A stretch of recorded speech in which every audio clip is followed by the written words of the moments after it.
नमस्कार, स्वागत है आपका दो प्रदेश खबर विशेष में। मैं हूं सनी गंगासागर आपके साथ में।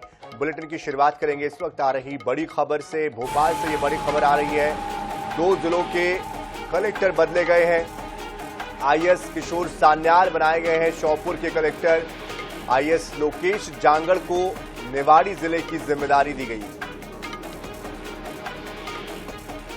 तो दो जिलों के कलेक्टर बदले गए हैं।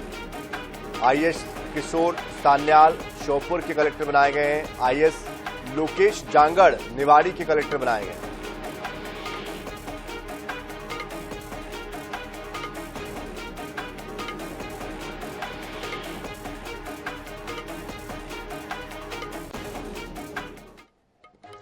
भिंड से बड़ी खबर आ रही है। तालाब खुदाई के दौरान माता की मूर्ति मिली है। सोई गांव में खुदाई के दौरान माता की मूर्ति निकली है, जिसका वीडियो भी सामने आया है। तो भिंड से बड़ी खबर, खुदाई में माता की मूर्ति यहां पर मिली है, जिसका वीडियो सामने आया है।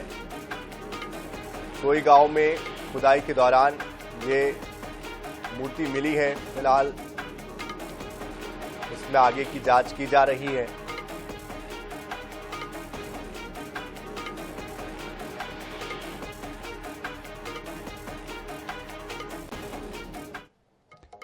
रायपुर से भी बड़ी खबर आ रही है। बता दें कि सीएम विष्णुदेव साय ने उद्योगपति रतन टाटा के निधन पर उन्हें श्रद्धांजलि दी है। सीएम विष्णुदेव साय ने कहा कि देश में उनका बहुत बड़ा योगदान था। शिक्षा, स्वास्थ्य, सफाई, हर क्षेत्र में उल्लेखनीय काम किया। उनका निधन देश के लिए अपूरणीय क्षति है।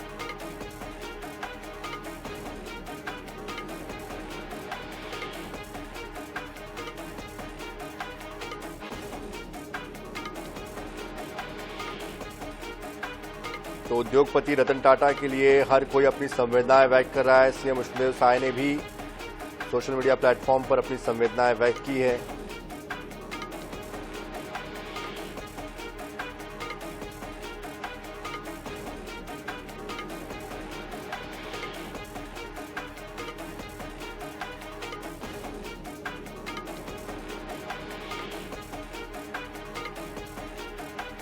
हमारे देश के सुप्रसिद्ध उद्योगपति रतन टाटा जी का कल रात निधन हो गया।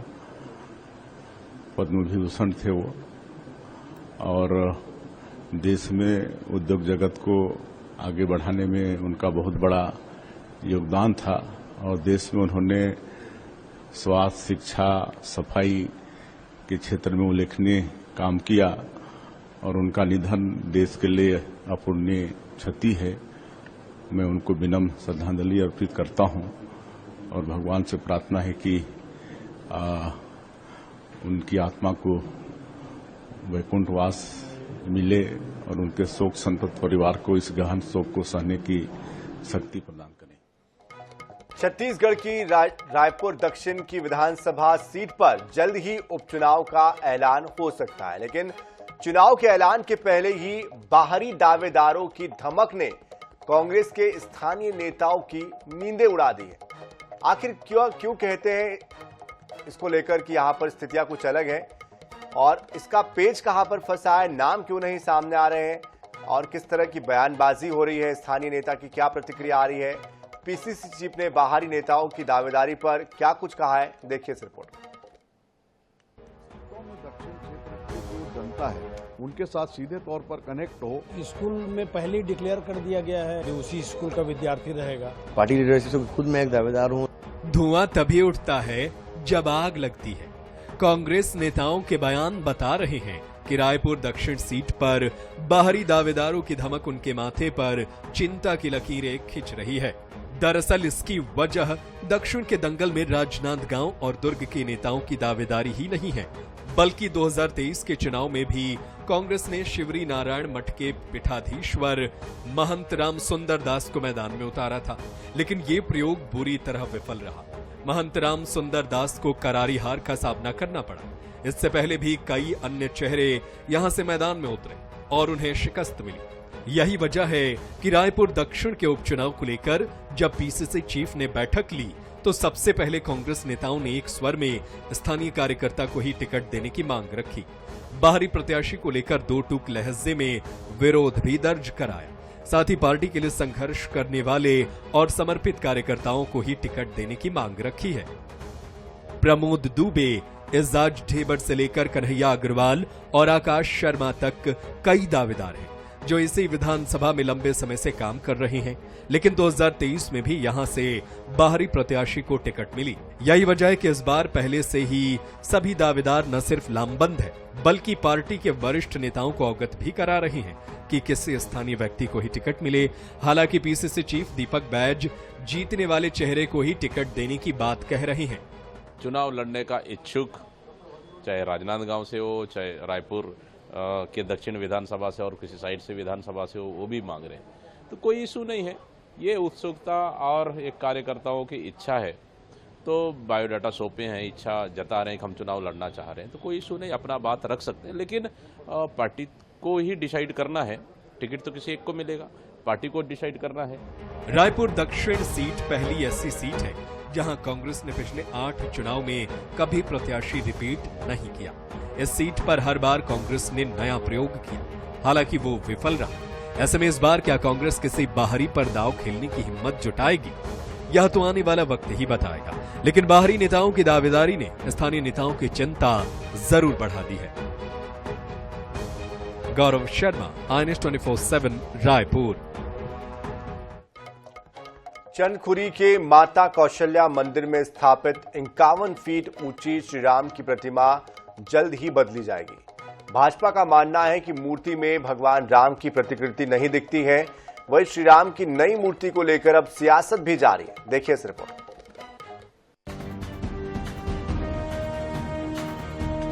छत्तीसगढ़ भगवान राम का ननिहाल है। यहाँ के लोग उन्हें भांजा मानते हैं। उन्होंने अपने वनवास के कुछ साल बिताए। भगवान छत्तीसगढ़ के जिन 9 जिलों से होकर गुजरे, उस पथ को संवारने के लिए पूर्ववर्ती कांग्रेस सरकार ने राम वन गमन परिपथ का प्रोजेक्ट तैयार किया। वहीं चंदखुरी में प्रदेश की सबसे ऊंची भगवान राम की प्रतिमा स्थापित की गई थी। उस वक्त बीजेपी ने प्रतिमा पर सवाल खड़े किए थे और कहा था कि मूर्ति राम जैसी नहीं दिखती है। बीजेपी के सरकार में आने के बाद प्रतिमा को बदलने की कवायद तेज हो गई है। बता दें कि चंदखुरी में लगने वाली नई प्रतिमा का ग्वालियर में बनाई जा रही है। नई प्रतिमा 2 महीने में बनकर तैयार हो जाएगी। चेहरा बन गया है, हाथ पैर की नक्काशी बाकी है। मामले में पूर्व मंत्री शिव डहरिया ने कहा कि बीजेपी भगवान राम के नाम पर जिंदा है। बीजेपी राम के नाम पर ही राजनीति करती है। आज भगवान की मूर्ति बदल रहे हैं, कल नाम न बदल दें। वहीं मंत्री दयाल दास बघेल ने कहा कि भगवान राम की प्रतिमा राम जैसी दिखनी चाहिए, लेकिन कांग्रेस सरकार द्वारा स्थापित मूर्ति अलग दिखती है, इसलिए मूर्ति बदलने का निर्णय हुआ है। अच्छा, भगवान राम की जगह कोई और भगवान बना रहे हैं क्या? ये तो भारतीय जनता पार्टी राम के नाम पे ही जिंदा है, उसी के नाम पे राजनीति हमेशा करती रहती है। तो कुछ इस तरह का करे तो कोई आश्चर्यजनक बात नहीं है। कांग्रेस का जितना भी काम हुआ है उसके शासनकाल में आप जाके देख लें। अब भगवान राम की मूर्ति भगवान राम के जैसे है, सार्वजनिक वैसे ही भव्य होना चाहिए, लेकिन उससे हट के दिखता है। देखा गया है कि जब किसी राज्य में सरकार बदलती है तो वह पुराने सरकार की योजनाओं पर कैंची चलाती है, लेकिन मूर्ति बदलने का यह पहला वाकया होगा। बहरहाल इस मसले पर आने वाले दिनों में सियासी बवाल और तेज हो सकता है। छत्तीसगढ़ के चंदखुरी में राम वनगमन पथ की पहली मूर्ति बदली जाएगी। छत्तीसगढ़ में राजनीतिक अदला बदली के बीच इस मूर्ति को बदला जा रहा है। इस राम वनगमन प्रोजेक्ट के तहत राजधानी के चंदखुरी में 51 फीट की नई मूर्ति लगेगी। खास बात यह है कि इस मूर्ति का निर्माण अब मध्य प्रदेश के ग्वालियर में हो रहा है। ग्वालियर के मूर्तिकार इस मूर्ति को अंतिम रूप दे रहे हैं। इसके लिए 2 महीने में मूर्ति बनकर अब तैयार हो जाएगी। इस मूर्ति को 2 टन के 14 सैंडस्टोन जोड़कर आकार दिया जाएगा। ग्वालियर के मूर्तिकार दीपक विश्वकर्मा 51 फीट ऊंची इस मूर्ति को तैयार कर रहे हैं। मूर्ति निर्माण स्थल का जायजा लिया INS 24/7 के संवाददाता जावेद खान ने। छत्तीसगढ़ के चंदखुरी में जो राम वन गमन पथ का निर्माण और जो कॉरिडोर बनाया जा रहा है, उसको लेकर सबसे बड़ी बात है कि उसकी जो पहली मूर्ति बनी थी उसको अब बदला जा रहा है। हालांकि ये राजनीतिक मसला है, लेकिन इस मूर्ति का निर्माण कार्य ग्वालियर के इस वर्कशॉप में हो रहा है, जिसमें इस भगवान श्री राम की जो मूर्ति है वो बनवासी के रूप में है। आप देख सकते हैं उसके जो आकार और जो भुजाएं और जो सब चीज़ें तैयार हो रही हैं, जो चेहरा और जो फेस है वो बिल्कुल बनवासी रूप में स्थापित किया गया है और इसके कई पार्ट में बनाया जा रहा है इस मूर्ति को। और इस मूर्ति के जो साइज है करीब 51 फीट का है और लागत शायद 78 करोड़ रुपए की है ये लागत। और इसमें जो राजनीति हुई थी उसका अलग विषय है, लेकिन सबसे बड़ी बात है ग्वालियर के जो मूर्तिकार हैं प्रसिद्ध दीपक विश्वकर्मा जी मेरे साथ मौजूद हैं, इस मूर्ति का आकार कर रहे हैं। ये आपको कब ऑर्डर मिला और किस तरह से मिला? ये ऑर्डर हमें पिछले महीने मिला हुआ है और इसमें जो वहाँ की जो मूर्ति है 51 फुट की, उस मूर्ति को हम लोग देखने भी गए। हमें बुलाया गया कि इसमें अगर रिपेयर आप कर सकते हैं, तो वो हमने कोशिश की वहाँ जाके, तो वो रिपेयर लायक नहीं थी मूर्ति। जिस तरीके की वो अपेक्षा रख रहे हैं मूर्ति की, तो वो मूर्ति उसमें बन नहीं सकती थी। तो उसके बाद हमने उन लोगों से बोल दिया कि ये मूर्ति हम रिपेयर नहीं होगी, हम कर नहीं पाएंगे इसे। तो फिर उसके बाद उनकी काफ़ी डिस्कस चली थे जो ठेकेदार जी हैं। उसके बाद फिर जाके लास्ट में फाइनल करके टूरिज्म डिपार्टमेंट ने ये ऑर्डर हमें दिया गया है। तो इसमें हम 51 फुट की मूर्ति को तैयार कर रहे हैं बनवासी रूप में। ये मूर्ति कब तक बनकर तैयार हो जाएगी और इसकी जो थीम है किस विषय पर बन रही है, कौन सा रूप इसमें आप उकार रहे हैं? ये बनवासी रूप में बन रही है और इसकी विशेषता है कि 111 रुद्राज इस मूर्ति के अंदर बनाए जाएंगे। जो रुद्रमाला होती है तो 111 रुद्रमाला की ये माला पत्थर में बनाई जाएगी, पूरे एक एक चीज। और बनवासी रूप में ये भगवान जी का दिखाए, जिसमें खड़ाऊ पहने हुए भगवान दिखाए जाएंगे और तीर कमान जो उनका दिए गए, सारा बनवासी रूप में जो उनकी भाव वंदना है पूरी दिखाई जाएगी इसमें।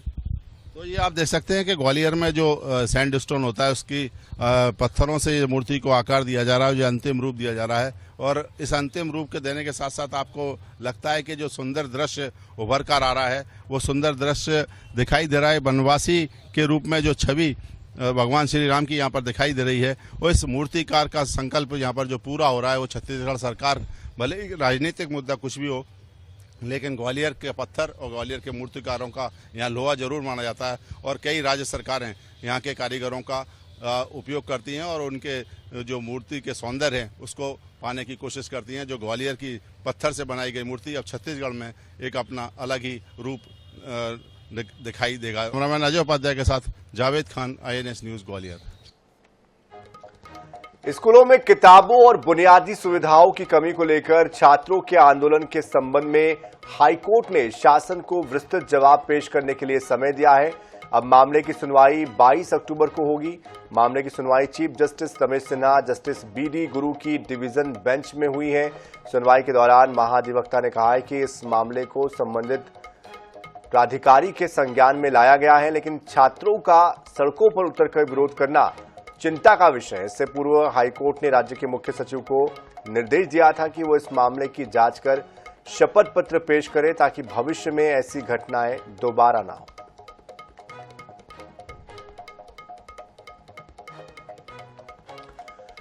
कबीरधाम के कामठी गांव में बीते दिनों दुर्गा स्थापना को लेकर विवाद हो गया, जिसके बाद उप मुख्यमंत्री विजय शर्मा ने गांव का दौरा किया। विजय शर्मा ने ग्रामीणों और आदिवासियों के बीच जाकर उनसे बातचीत की, साथ ही सभी मंदिरों के दर्शन किए, पूजन किए। उप मुख्यमंत्री ने कहा कि सर्व समाज और गोंडवाना समाज के लोगों से बातचीत की गई है, पूजा पाठ से किसी को रोका नहीं गया है, ऐसा करना गैर कानूनी भी है। उप मुख्यमंत्री की वार्ता के बाद गांव में स्थिति अब सामान्य होने की उम्मीद जताई जा रही है।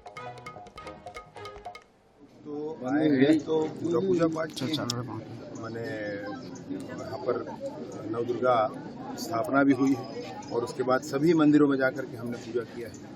बूढ़ा देव जी के भी मंदिर में पूजा अर्चना की है, सभी मंदिरों में पूजा अर्चना की। कोई ऐसा गतिरोध नहीं है और ना ही कोई गतिरोध होने दिया जाएगा। विवाद की स्थिति जरूर नवरात्र के पहले दिन सुबह मुझे फोन आया था कि मंदिर पे ताला लगा दिया गया है करके, लेकिन उसके बाद ये स्थिति बातचीत करके ताला खुलवाया गया है और लगातार तब से यहाँ पे पूजा अर्चना हो रही है। मैं कल भी यहाँ पे दर्शन करने आई थी, आज सुबह से हम यहाँ पे हैं, पूरे समाज के लोग यहाँ पे हैं और बहुत अच्छे से पूजा पाठ हो रहा है। आज सप्तमी अष्टमी का दिन है, लगातार नवरात्रि की पूजा यहाँ पे हो रही है और राज परिवार से भी लोग हैं, आदिवासी समाज, गोंड समाज के भी यहाँ पे सारे पदाधिकारी उपस्थित हैं। आदरणीय विजय शर्मा जी भी आज यहाँ पे दर्शन का आए हुए थे, तो ऐसी कोई अपनी स्थिति यहाँ पे अभी नहीं। राजधानी रायपुर के लोगों ने रियल एस्टेट सेक्टर में जमकर निवेश किया है। नवरात्रि के 4 वर्किंग दिनों में 1415 रजिस्ट्रियां हुई है। शासन को इससे लगभग 20 करोड़ रुपए का राजस्व भी प्राप्त हुआ है। रजिस्ट्री अधिकारियों के मुताबिक पंजीयन कार्यालय में पहले से ही सारी तैयारियां की गई थी और इसके अलावा अंतिम वर्किंग डे पर भी प्रत्येक सब रजिस्ट्रार को 65 रजिस्ट्रियों करने के लिए लक्ष्य दिया गया। पर इस वर्ष भी रियल एस्टेट सेक्टर में बूम देखने को मिला है। इस वर्ष भी लोगों ने मकान, जमीन, प्लाट पर निवेश किया है और रजिस्ट्री ऑफिस में भी जो है एक चहल पहल देखने को मिल रही है। जैसी चहल पहल जो है मार्च के एंडिंग में देखने को मिलती थी और रजिस्ट्री अधिकारियों के मुताबिक पिछले वर्ष जो है नवरात्रि के वर्किंग दिनों में कुल 1315 रजिस्ट्रियाँ हुई थी, जबकि इस वर्ष कुल 4 वर्किंग दिनों में ही 1412 रजिस्ट्रियाँ हो गई है और बताया जा रहा है कि यहाँ 105 ज़्यादा रजिस्ट्रियाँ इन 4 दिनों में हुई है। इसके अलावा जो है पिछले वर्ष शासन को जहां 16 करोड़ के राजस्व की प्राप्ति हुई थी, तो इस वर्ष जो है नवरात्रि में ही 4 दिनों में अब तक 20 करोड़ से ज़्यादा की राशि मिल चुकी है। और इसके अलावा भी 2 दिन जो वर्किंग डे और हुए हैं, इसके टोटल कैलकुलेशन करना अभी बाकी है।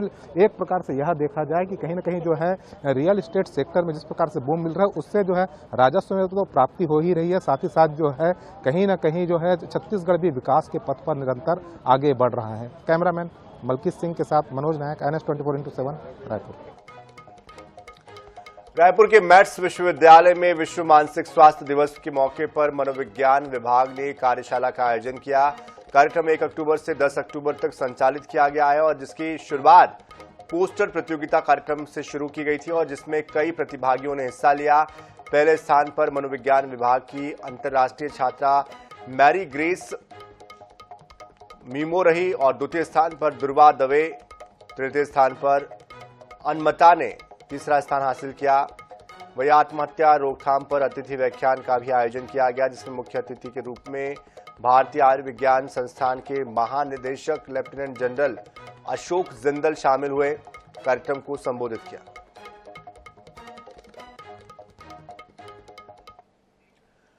रायपुर के संजीवनी कैंसर हॉस्पिटल में विश्व हॉस्पिस और पैलिएटिव केयर दिवस का आयोजन किया गया। कार्यक्रम में संजीवनी कैंसर हॉस्पिटल के डायरेक्टर और senior cancer surgeon doctor Yusuf Memon, pain और पैलिएटिव मेडिसिन के विशेषज्ञ डॉक्टर अविनाश तिवारी, बॉलीवुड अभिनेता भगवान तिवारी सहित नर्सिंग स्टाफ यहां पर मौजूद रहे। डॉक्टर अविनाश तिवारी ने बताया कि दुनिया भर में गंभीर बीमारियों से मरने वाले 60% लोगों में से सिर्फ 14% लोगों को ही पैलिएटिव केयर मिल पाता है। वहीं डॉक्टर यूसुफ मेमन ने यह भी बताया कि संजीवनी हॉस्पिटल में पेन और पैलिएटिव मेडिसिन विभाग एक अनूठी और बेहद महत्वपूर्ण कड़ी है, जहां पर मरीजों की सभी समस्याओं का समाधान किया जाता है। इसलिए कहूंगा कि देखिए, भगवान ने हमको एक निश्चित जन्म से लेकर मृत्यु तक का समय दिया है। उस जन्म से मृत्यु के समय के बीच में जो भी चीज़ें आती हैं हमारे जीवन में, वो उसको कैसे मैनेज किया जाए। दरअसल जब तक दुख हमारे जीवन में आता नहीं है ना, उसको मैनेज करने की स्थिति भी हमारे पास नहीं आती है। World hospice and palliative care day, palliative care day होता क्या है, हम ये इसे क्यों मनाते हैं? आज से 10 साल पहले world hospice and palliative care association ने कुछ सोचा, और वो इसलिए सोचा कि देखा कि गंभीर रोगों से गुजरने वाले हर मरीज और परिवार बहुत पीड़ा और तकलीफों से होकर गुजर रहे हैं। विश्व पैलिएटिव केयर दिवस के अवसर पर पोस्टर प्रतियोगिता का आयोजन किया गया डॉक्टर अविनाश तिवारी सर के नेतृत्व में। तो वो एक बहुत ही अच्छा कार्यक्रम हुआ। पैलिएटिव केयर जो है मरीज का अंतिम समय में किया जाने वाला केयर है, जिसमें न सिर्फ मरीज बल्कि उनके रिश्तेदारों की भावनाओं को भी ध्यान में रखा जाता है। तो इसी के साथ इस बुलेटिन में फिलहाल इतना ही। ताज़ा खबरों के लिए, अपडेट्स के लिए आप बने रहिए INS 24/7 के साथ। नमस्कार।